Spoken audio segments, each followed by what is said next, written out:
Welcome to Sports News. Equatorial Guinea has been named as host for the 2015 African Cup of Nations, replacing Morocco.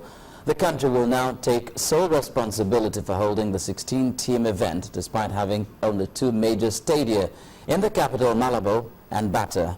The Confederation of African Football selected a new host for the January the 17th to February the 8th finals after rejecting Morocco's request to delay the event. It's not clear whether the new hosts will be able to play in the tournament because their team was disqualified in July for fielding an ineligible player in a preliminary qualifier against Mauritania. Meanwhile, Nigeria's Super Eagles have arrived in Pointe-Noire for the must-win 2015 African Nations Cup qualifier against the Red Devils of Congo. Despite needing to win by a 2-goal margin, the team led by Stephen Kashi is optimistic that the African champions will get the desired result at the Stade Municipal in Pointe-Noire.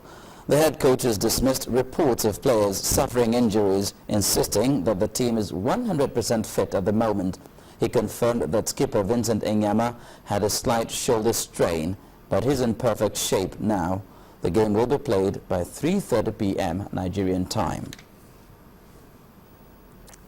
And in club soccer, Italian club Inter Milan have reappointed Roberto Mancini as head coach after the sacking of Walter Mazzarri following a poor start to the season.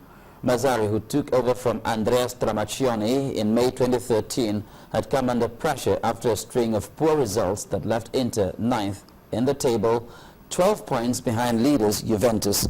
According to a statement from the Serie A outfit, Mancini's first match in charge could be the Milan derby on the 23rd of this month.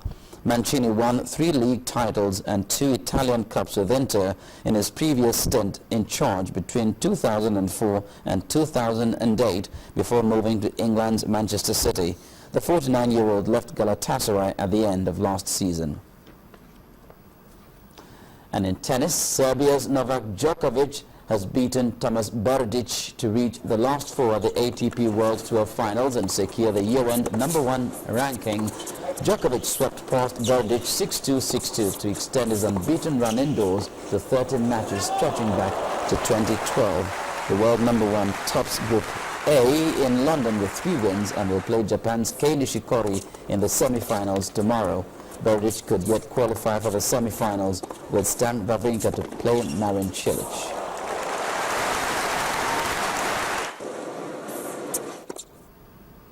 And that's it on Sports News. It's back to Amarachi for the rest of the news at 10.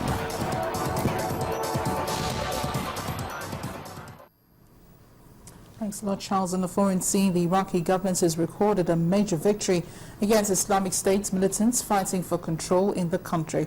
Officials say their forces have driven out the militants from the oil refinery town of Baiji, 200 kilometers north of Baghdad. Victoria Idowu has more on this and other stories on the foreign scene. Thank you. Officials say Iraqi warplanes targeted fleeing ISIS fighters near the refinery on Friday and that the town has been completely liberated. However, there are still reports of heavy fightings around the oil refinery, which is Iraq's largest. Meanwhile, a United Nations report says the militant group is committing war crimes and imposing a rule of terror in areas it controls in Syria. The report, based on more than 300 witnesses, said it is using extreme violence against civilians. In other news, ahead of the G20 summit holding in Brisbane, Australia, Russian President Vladimir Putin says US and EU sanctions will harm not just Russia, but the global economy. He said the sanctions were a mistake going against trade accords and only United Nations have the right to impose them. Finally, Mali is tracing at least 200 contacts linked to confirmed and probable Ebola victims as it seeks to control its second Ebola outbreak. An initial batch of contacts linked to a 2-year-old girl from Guinea who died of Ebola last month were closed to completing their 21-day quarantine period when Mali confirmed its second case this week. This comes as the World Health Organization begins assessing more than 120 potential treatments for the Ebola patients. And those are the top stories making the rounds on the foreign scene. A fast-rising actor, Gideon Okeke, has labeled the Nigerian movie industry cheap. An Nollywood actor said the movie industry is not financially rewarding and actors only take gratifications from awards and recognitions. Let's join Mayowa Ogundule now for details in entertainment news.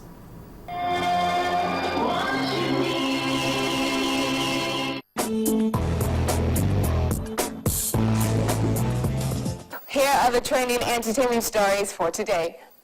Actor Gideon Okeke has rejected criticism from older actors that younger actors are glory hunters rather than be hardworking professionals. The tinsel star and a place in the star lead actor said the Nigerian movie industry is not financially rewarding, hence it is difficult to be a glory hunter in a poor industry.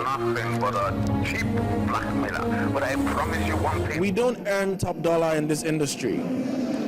What we are working for is the reckoning, the acknowledgement, and the awards, and the pats on the back.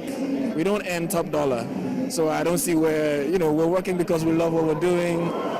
And yeah, we're working for recognition and reckoning. The money always comes, but if we're working for money, then where's the money really? The African Film Academy Awards has introduced the Voice of Africa project, which is to foster short film production in the continent. Voices of Africa will be a monthly story challenge for upcoming filmmakers across Africa. To music now, hip-hop music star Ziz has released a new music video titled Atewo. The Paul Gambit directed video features raving rapper Olamide with cameo appearances from Skooky, Dami Crane and DJ Spinall. Also, fast-rising dancehall singer The Prince has released 2 new tracks, One Niger and Download Them. Both videos were directed by Capdosa. And before we check out, entertainment news paid a visit to the rehearsal session of popular dance group Balamoy in Lagos. At the exclusive pass to their jealously guarded rehearsal, we got an eye on how some of their dance routines are created.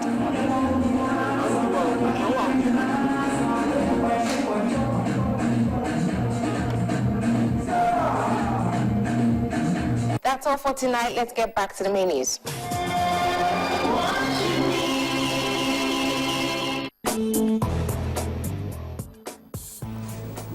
And the main news again. A Nigeria military helicopter has crashed in Adamawa State during a surveillance flight, killing 3 people on board. The identities of the crash victims have not been revealed. Elsewhere, the military also launched a counterattack against terrorists who earlier stormed Chibok in neighboring Borno State. And President Goodluck Jonathan has submitted his nomination and expression of interest form to the People's Democratic Party. The PDP chairman, Adamu Muazu, confirmed that President Jonathan remains the party's sole presidential candidate. And that's it on the news at 10 tonight. Thank you for watching. I am Amarachi Ubani. Good night and have a wonderful week.